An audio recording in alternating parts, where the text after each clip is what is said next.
मान्सूनचा प्रवास भारतीय उपखंडाच्या दक्षिणेकडून उत्तरेकडे सुरू झालाय। जसा मान्सून भारतभर पसरत जातो तसे शेतकरी पेरणीला सुरुवात करतो। खरीप हंगामात घेतली जाणारी पिकं शेतकऱ्यांचं वर्षभराचे आर्थिक गणित ठरवत असतात। पेरणीपूर्व मशागत करून शेतकरी पावसाची वाट बघतो आणि पेरणीसाठी लागणारी सगळी तयारी पूर्ण करतो।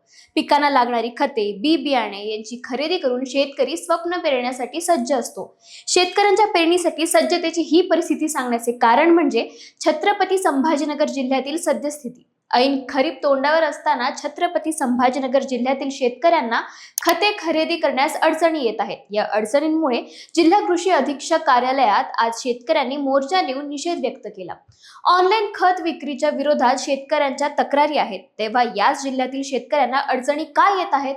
ऑनलाईन खत विक्री आणि कोणकोणत्या जिल्ह्यात सुरू केली गेली आहे आणि यामागचा नेमका फायदा काय, या सगळ्याची माहिती आपण या व्हिडिओतून जाणून घेणार आहोत। नमस्कार, मी आदिती आणि तुम्ही पाहताय शिरस्ता। खतांची वेळेत उपलब्धता व्हावी, बोगस बियाण्यांपासून शेतकऱ्यांची फसवणूक होऊ नये, खत खरेदीसाठी लागणाऱ्या रांगांपासून शेतकऱ्याची सुटका व्हावी, यासाठी शासनाच्या कृषी विभागाने नवीन ऑनलाईन प्रणाली आणली आहे। या अंतर्गत फ्रेमवर्क फॉर फर्टिलायझर सेल हे मोबाईल ऍप्लिकेशन सुरू करण्यात आले। याद्वारे खतांचे ऑनलाईन बुकिंग करता येणार आणि खतांच्या विक्रीत अधिक पारदर्शकता येणार असं सांगण्यात आलं आहे। प्रायोगिक तत्वावर छत्रपती संभाजीनगर आणि कोल्हापूर या दोन जिल्ह्यांमध्ये ही प्रणाली काही दिवसांपूर्वी नुकतीच सुरू करण्यात आली आहे। हा प्रयोग यशस्वी झाल्यास देशभर ही ऑनलाईन खत विक्री प्रणाली राबवली जाणार असल्याचं कृषी विभागाकडून सांगण्यात आले। त्यानुसार छत्रपती संभाजीनगर जिल्ह्यात हा उपक्रम सुरू केला गेला आणि शेतकऱ्यांनी याला विरोध सुरू केल्याचं चित्र आहे।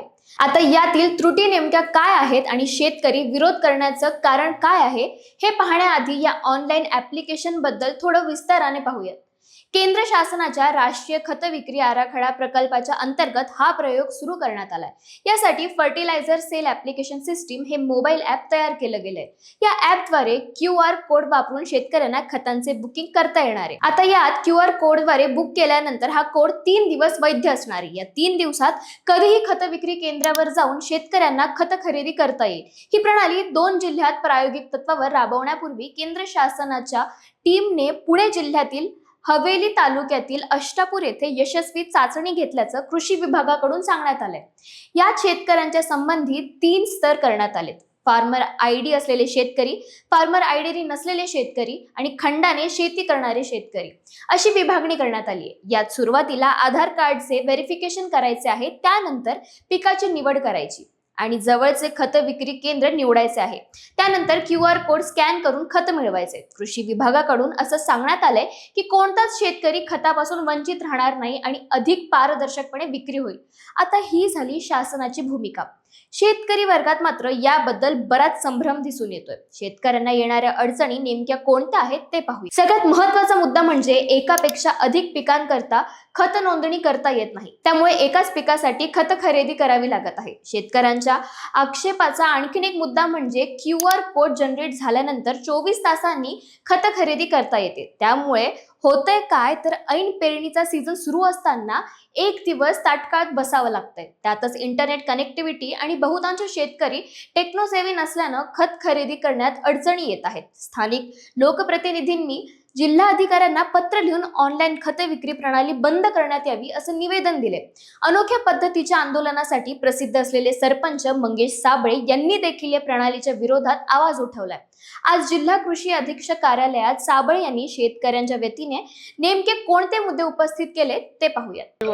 सर ऐका ना, नाही याच्यात मला मुद्दा क्लिअर करायचा आहे सर। पाहिजे ते खत भेटत नाहीये, पाहिजे ते खत भेटत नाहीये। एका शेतकऱ्याला जर 5 गोण्या टाकायच्या असेल त्याला 2च भेटू राहिल्या सर, पहिली गोष्ट। दुसरी गोष्ट, जर ऑनलाईन शेतकऱ्यांना एवढं चांगलं आलं असतं तर सगळं ऑनलाईनच झालं असतं, आपल्याला डिपार्टमेंटची गरज पडली नसती साहेब। आता मला सांगा, एखादी विधवा बाई आहे आणि तिला खत बुक करायचं, ती बुक करायला गेली, ते स्कॅन होऊन राहिलं, ती 3 दिवसापासून शेतातलं काम सोडून स्कॅनर करत बसन का? बरं, हा प्रयोग आहे म्हणता तुम्ही, मग तुम्ही लेखी आश्वासन द्या की हा प्रयोग यशस्वीच होणार आहे। फेल झाल्यावर शेतकऱ्याच्या जनजीवनावर याचा काही परिणाम होणार नाही, आम्ही चाललो होतो सर घरी, नाही तर आम्ही आज कार्यालयात झोपणार आहे इथं। सांगतो 100% तुम्हाला सांगतो, त्याच्यामधल्या हा फेल होणारच नाही। फेल होण्याच्या अनुषंगाने जे काही आता अडचणी येत आहेत त्या अडचणी आपण 101% मिटवणार आहोत आणि तो जर अडचणी त्याच्यावर हे न होता त्याची 100% अंमलबजावणी होणारच नाही. त्याची तुम्ही काळजी करू नका. तो 100% याच्यामध्ये सर आमची विनंती आहे आपणास, ऐका ना सर, आपण आमचे मायबाप आहात, आम्ही आपलं लेकरू रडतंय म्हणून मायबापाकडे मागणी मागताय आज की 2 महिन्याचा याचा शेतकऱ्यांना वेळ देण्यात यावा, नंतर लागू करा. आता लगेच तुम्ही शाळा टाकल्या पेरणी आहे लगेच परीक्षा लावली सर बोर्डाची, असं नका करू ना. 2 महिन्यानंतर लागू करा सर तुम्ही, मग चालू द्या वर्षभर. खतं मक्काला युरिया लागतो, कपाशीला जो लागतो. भाग आहे ना तो धोरणात्मक तुमची मागणी मी आमच्या वरिष्ठांपर्यंत कळवतो. प्लीज तोपर्यंत आम्ही इथं बसतो, आम्हाला उत्तर तुमच्या वरिष्ठांचं द्यावं. आता यावर तोडगा काढण्यात येत असल्याचं सरकारी अधिकाऱ्यांचे म्हणणे आहे. ऑनलाईन वितरण प्रणालीची सुरुवात असल्याने येणाऱ्या अडचणींवर कृषी विभाग मार्ग काढेल. पण हा मार्ग काढण्यास विलंब झाला तर ऐन पेरणीवेळी शेतकऱ्यांना खतांपासून वंचित राहण्याचा धोका आहे. कोल्हापूर जिल्ह्यात इतक्या मोठ्या प्रमाणात या प्रणालीस विरोध दिसून येत नसला तरी छत्रपती संभाजीनगरमध्ये मात्र शेतकरी आक्रमक झाल्याचं चित्र आहे. या बाबतीत तुम्हाला काय वाटतं? खतं विक्री ऑनलाईन व्हावी की आधीच्याच पद्धतीने व्हावी? शेतकरी बांधवांनी कमेंट करून नक्की कळवा.